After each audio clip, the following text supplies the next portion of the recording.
আজ আমি আমার জীবন দিয়ে বুঝতে পেরেছি যে মায়ের বিকল্প এই পৃথিবীতে কেউ হয় না। আজ আমি এখানে দাঁড়িয়ে একটা কথা সবাইকে বলতে চাই। তোমরা হয়তো অনেকেই নিজেদের মাকে টেকেন ফর গ্রান্টেড হিসেবে নাও, কিন্তু তোমরা কেউ নিজেদের মাকে টেকেন ফর গ্রান্টেড হিসেবে নিও না, তাহলে কিন্তু সবাইকে একদিন আমার মতোই কষ্ট পেতে হবে।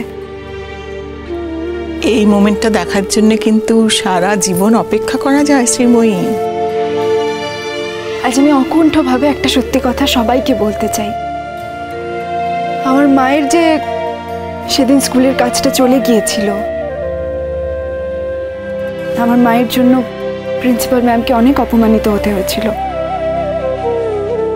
প্রত্যক্ষভাবে তার কারণ আমার মা হলেও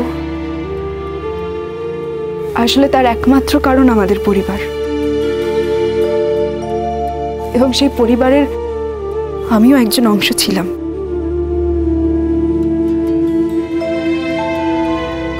মা যাতে সম্মানের সাথে কাজটা না করতে পারে সেটা চেষ্টার কোনো ত্রুটি ছিল না আমাদের, এবং আমরা সেদিন সফল হয়েছিলাম। মাকে অসম্মান নিয়ে এই স্কুল থেকে ফিরে যেতে হয়েছিল। আমাদের প্রিন্সিপাল ম্যাম অত্যন্ত দয়ালু মানুষ।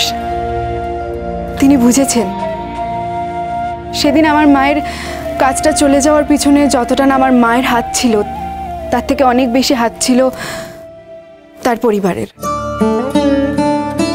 তাই তিনি আমার মায়ের জীবনের বিপর্যয়ের দিনে তার প্রশ্রয়ের হাত আবার মায়ের দিকে বাড়িয়ে দিয়েছেন, আবার তার সাহায্যের হাত বাড়িয়ে দিয়েছেন আমার মায়ের দিকে। আজ এই চাকরিটা আমার মায়ের জন্য খুব দরকার। আমি জানি আমার মা এই পৃথিবীর বেস্ট টিচার। এই যে এতগুলো বছর ধরে ক্লাস 1 থেকে 12 পর্যন্ত আমি ফার্স্ট প্রাইজ নিয়ে এসেছি, শুধু পড়াশোনায় নয়, খেলাধুলায়, সমস্ত বিষয়ে। তার পিছনে একমাত্র যে মানুষটির অবদান আছে সেটা আমার মা।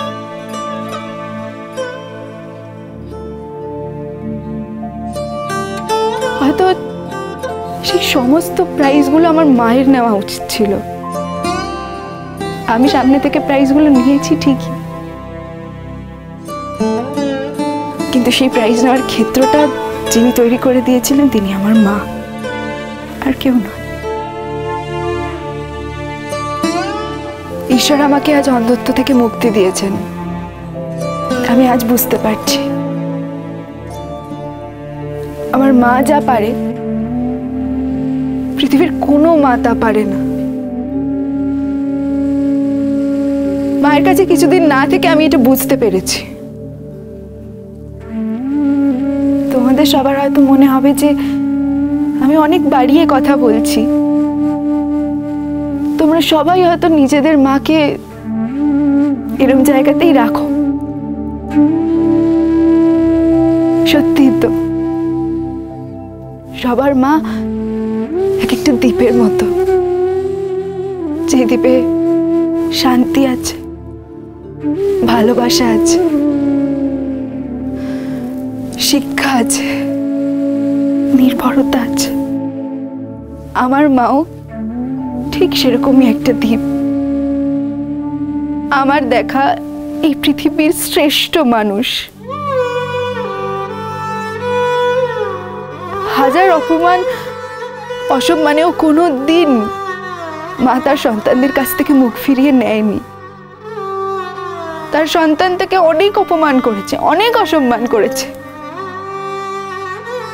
কিন্তু মায়ের হাতছানি কখনো চলে যায়নি, কখনো না।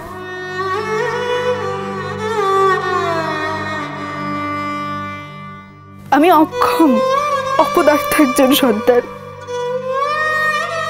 আমি আমার মায়ের মূল্য কখনো দিতে পারিনি। আমার মতো ভুল কিন্তু তোমরা কেউ করো না নিজেদের জীবনে। আমি মাকে আজকে স্কুলে বরণ করে নেওয়ার জন্য নিজের হাতে ফুলের বুকে বানিয়েছি।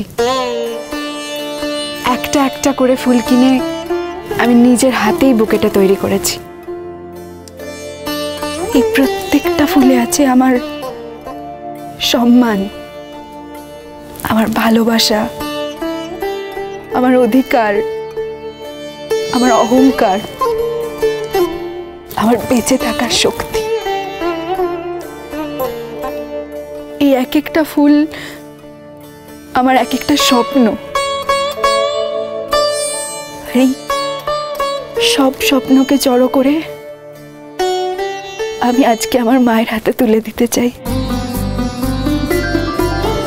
যদি সে ডাকেলো উড়িয়ে বালি ধুলো, চেনা চোখ আজ দেখে নতুন পৃথিবী পেল, যেখানে বন্ধু হওয়া মানুষের পাশে দাঁড়ায়, অচেনা মুখের ভিড়ে নিজেকে চেনা যায়। শ্রীময়ী, আমি এক্ষুনি শ্রীময়ীকে বলছিলাম যে এইরকম একটা মোমেন্টের জন্য মানুষ সারা জীবন প্রতীক্ষা করে থাকতে পারে। সত্যি তো, আজ যদি তোমাদের কারো মনে নিজের মায়ের সম্পর্কে কোনো সংশয় থেকে থাকে, তাহলে এই দিঠিকে দেখে তোমরা সেই সংশয়ের ঊর্ধ্বে চলে যাও। প্রত্যেক সন্তানকে মনে রাখতে হবে, মা শুধু তার কাছে সম্পদ নয়, একটা ঐশ্বর্য, একটা ওয়েলথ, বেঁচে থাকার রসদ।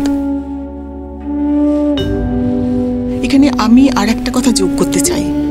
দিঠি যেমন আজকে ওর মায়ের হাতে শ্রেষ্ঠ উপহারটা তুলে দিল না, আমিও তেমনি শ্রীময়ীকে আর একটা উপহার দিতে চাই। এখানে আমি বলতে চাই যে এই যে দিঠি বলল না, principal madam is kind enough, উনি আমার মায়ের হাতে সাহায্যের হাত বাড়িয়ে দিয়েছেন, উনি আমার মায়ের দিকে প্রশ্রয়ের হাত বাড়িয়ে দিয়েছেন, এই কথাটা কিন্তু আসলে ঠিক নয়। দিঠি আমাকে দিয়ে প্রমিস করিয়ে নিয়েছিল যে এই কথাটা ওর মাকে যেন আমি কখনো কোনোদিনও না বলি। কিন্তু আজকে এখানে দেখছি সকলে মন খুলে বসে আছে সত্যি কথা বলার জন্যে, সত্যি কথা শোনার জন্যে।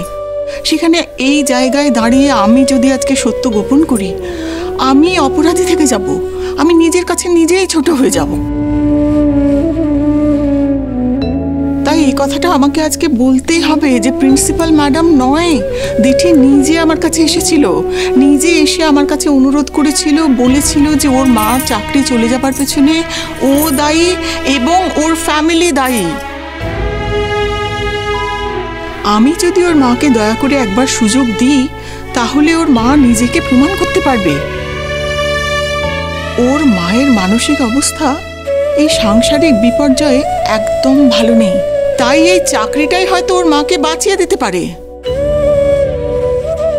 সেইটা বোঝার মতো বয়স এবং বুদ্ধি দুটোই আমার হয়েছে। দিঠির কথাতেই আমি শ্রীময়ীকে আর একবার সুযোগ দিই। আমি জানি আগেরবার যে সুযোগ শ্রীময়ী হারিয়ে ফেলেছিল, এবারে সেই সুযোগের সদ্ব্যবহার সে হাজার গুণে করবে। তার কারণ আগেরবার তার সঙ্গে দিঠি ছিল না, তার শক্তি, তার সন্তান ছিল না। এবারে তার সঙ্গে দিঠি আছে, তার সন্তান, তার শক্তি আছে। তোমরা কি বলো?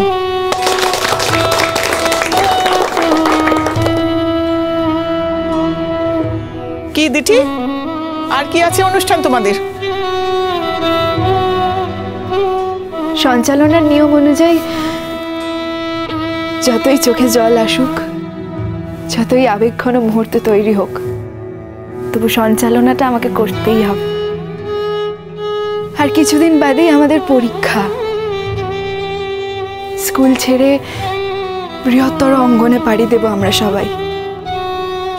আমার এই স্কুলটাকে আমি ভীষণ ভালোবাসি, আর এই স্কুলে ফিরে ফিরে আসার আকাঙ্ক্ষা আরো বেশি করে তৈরি হলো আমার মা এখানে থাকবে বলে। আমার সমস্ত শিক্ষক শিক্ষিকারা আমার মাকে তার আত্মসম্মানের সাথে বাঁচার অধিকার দিয়েছেন। তার জন্য আপনাদের সবার কাছে আমি কৃতজ্ঞ। আমার মা যে একজন খুব ভালো শিক্ষিকা হয়ে উঠতে পারবেন, সেই সুযোগটাও আপনারা আমার মাকে দেবেন। আমার মা কত সুন্দর গান গায়, আমার মা খুব ভালো রান্নাও করতে পারে, তার সাথে সাথে খুব ভালো গল্পও বলতে পারে। ছোটবেলায় মা গল্প না বললে আমি ঘুমোতেই পারতাম না। আজ বুঝেছি আমার যেমন একটা ছোটবেলা ছিল, আমার মায়ের একটা ছোটবেলা ছিল। আমার মায়েরও কৈশোর ছিল, বড় হয়ে ওঠা ছিল। আসলে এটা ভেবেই সবসময় অভ্যস্ত ছিলাম যে মা বোধহয় জন্ম থেকেই আমাদের মা। তাই তার আগের দিনগুলোর কথা কখনো ভাবতেই পারিনি, বুঝতেই পারিনি। আর যখন ভাবতে পারি, বুঝতে পারি যে মায়ের ছোটবেলাতেও আমার ছোটবেলার মতোই অনেক আবদার ছিল, সেগুলো সময়ের চাপে, জীবনের চাপে, আমাদের চাপে কবে হারিয়ে গেছে।